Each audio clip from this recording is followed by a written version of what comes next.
desejo saber. Eu disse: bem, Joana de Anjos disse que está mais ou menos próximo. Quantos dias?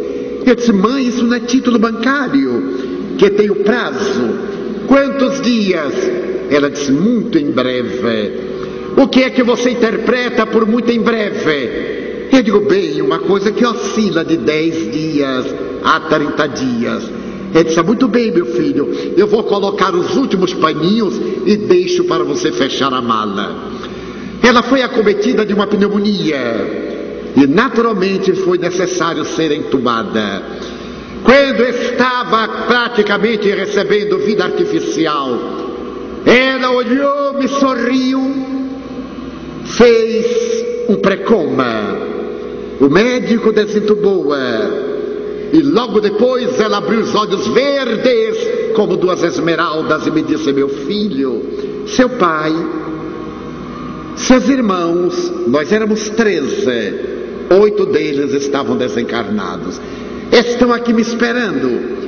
E Nair, uma irmã minha que se houvera suicidado no ano de 1989, 33 anos depois, dizia-lhe: venha, mãe, diminuir a minha angústia, atender a minha aflição, venha.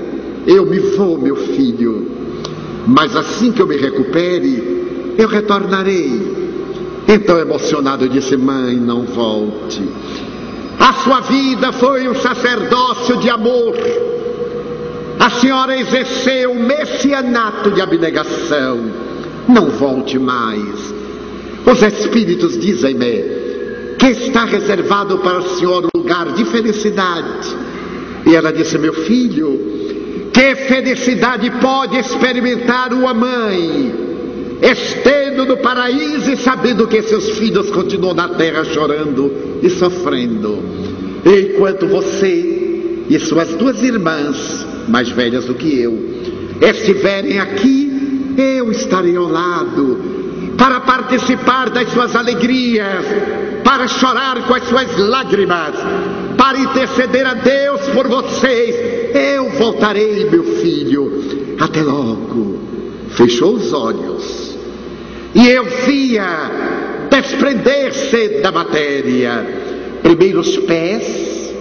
O fenômeno de desprendimento começa pelas extremidades, particularmente terminais, e logo depois ela flutuou no ar com uma ligação entre o seu cérebro e o cérebro carnal, que é chamado o chakra coronário.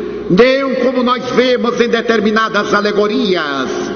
É exatamente este último vínculo que os espíritos diluem, permitindo ao espírito a total liberdade. Então via sobre o corpo com essa ligação, e vi quando os espíritos trabalharam neste fulcro material, e aquele liame de luz penetrou, ela flutuou em uma nova gravidade. O espírito mentor colocou-a de pé, e ela logo recobrou a consciência, olhou-me, percebeu que eu havia, então seus olhos nublaram-se de lágrimas.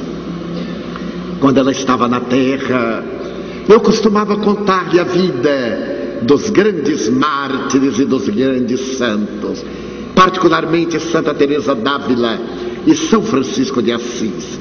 E eu lhe contava que São Francisco de Assis, certo dia, recebeu a visita de Frei Leão, que era seu confessor. E Frei Leão disse-lhe: meu pai, eu desejo colocar-vos um problema. Eu conheço um homem que tem um jumento. Este jumento tem lhe sido fiel, mas ele é tão perverso com o jumento que o jumento está doente, cambaleante, e ele exige que o jumento submeta-se-lhe. Eu já não tenho argumento para tornar o coração deste homem mais generoso. E São Francisco, que estava morrendo, disse: então, traga-me este rebelde até aqui. Quem é ele? Frei Leão disse: sois vós.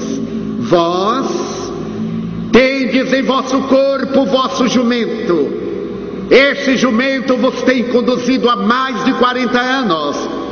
Está debilitado e vós exigis dele mais energias que não tem mais. É impiedade para com o vosso jumento. Então diz Celano, o autor da melhor biografia de São Francisco, ele passou as mãos no corpo ao quebrado e disse: ó, meu jumentinho, perdoe-me, meu doce e nobre jumentinho, perdoe-me. Eu contava a minha mãe e ela comovia-se. Naquele momento, o espírito Joana de Ângeles disse-lhe: Ana, olha o seu jumentinho. Ela colocou as mãos e, talvez pela herança atávica do catolicismo, ajoelhou-se. E olhando para o corpo, ela disse: Deus te abençoe, meu doce jumentinho, que me carregaste sem queixa, sem nenhuma reclamação, por 86 anos. Então ela foi levada para o mundo espiritual, deu-me a Deus, acompanhada por meu pai e por alguns dos meus irmãos. 12 dias depois, eu estava proferindo uma conferência na cidade de Castro, no Paraná, e o tema que me haviam dado era provas científicas da imortalidade da alma. Eu estava emocionado falando sobre as provas da pesquisa de laboratório, quando me virei, ei-la, a menos de 5 metros. Ela estendeu-me as mãos e disse-me: meu filho. Eu voltei. Ela estava vestida com um tecido que eu lhe houvera oferecido quando tive o meu primeiro salário. Lembra-se? Eu comovi-me, senti a garganta túrgida.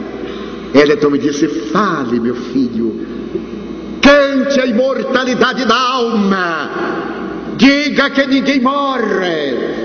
A saudade dos seres queridos será preenchida mais tarde no reencontro. Diga a todos aqueles que hoje choram que trabalhem pelo bem, em memória dos que partiram. A morte é um engano, só existe vida. Então a prova da imortalidade da alma deu o Espiritismo, confirmando a ressurreição de Jesus Cristo. Só houve a ressurreição porque houve a morte. Sem a morte não existe a glória solar. É necessário que haja um anoitecer para que a madrugada irise a natureza de luz e de beleza. O terceiro item é a comunicabilidade dos espíritos.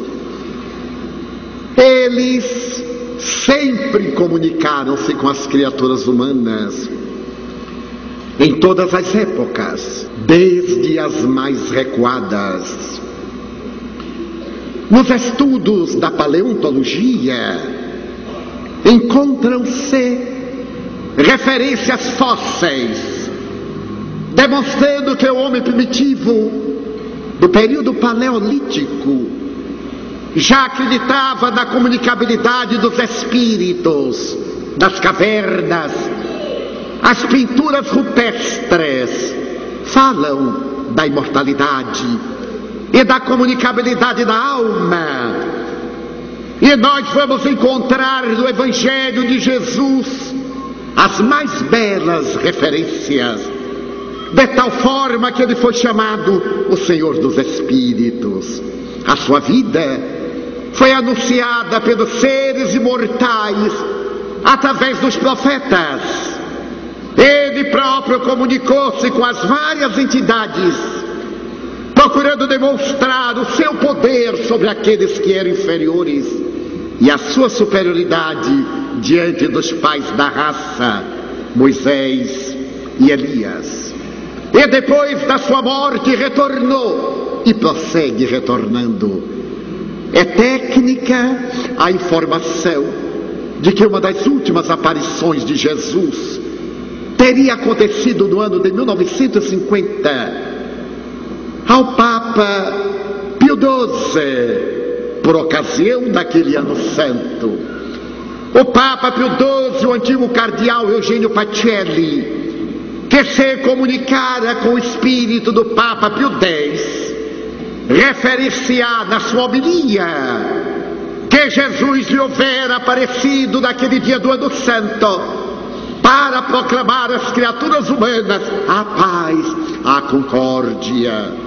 Pessoalmente, não tenho a menor dúvida. Então agora a reencarnação é o grande postulado da doutrina espírita, demonstrando a justiça divina, e é a psicologia que vem afirmar a legitimidade da reencarnação.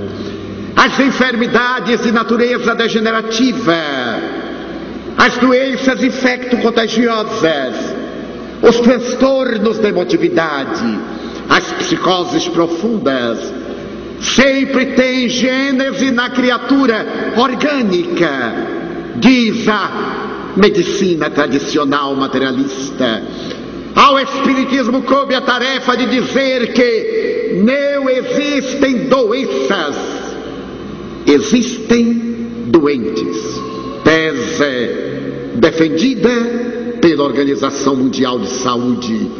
A Organização Mundial de Saúde assevera que as pessoas são predispostas às doenças, nas quais as bactérias, os germes, os micróbios em geral, com os vírus, conseguem as infecções.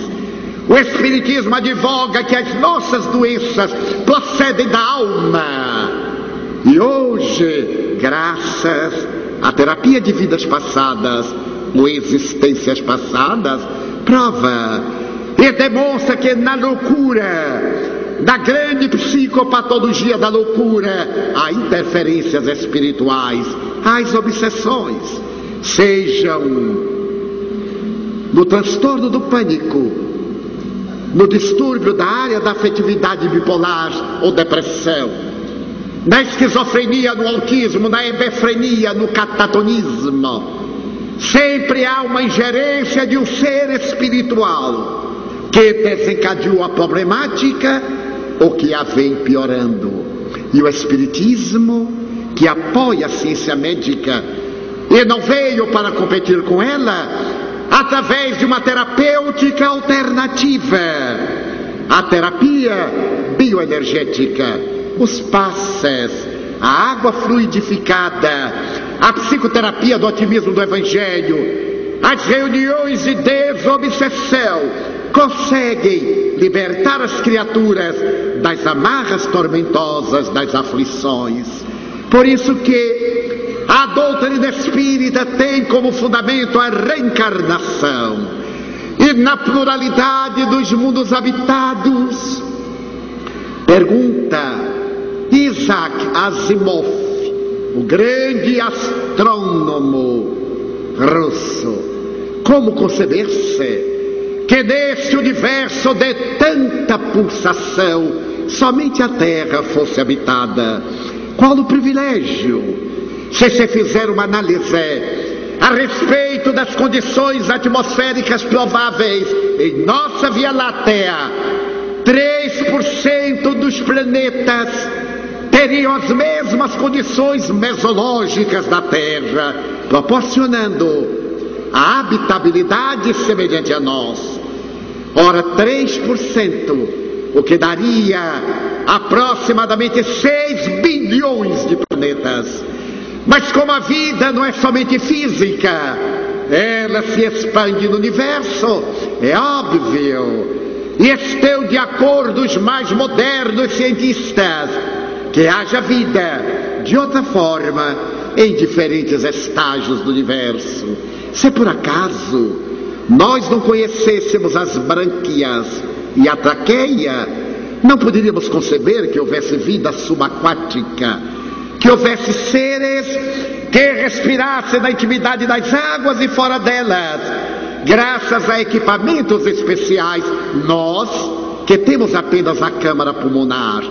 Da mesma forma, de acordo com a constituição de cada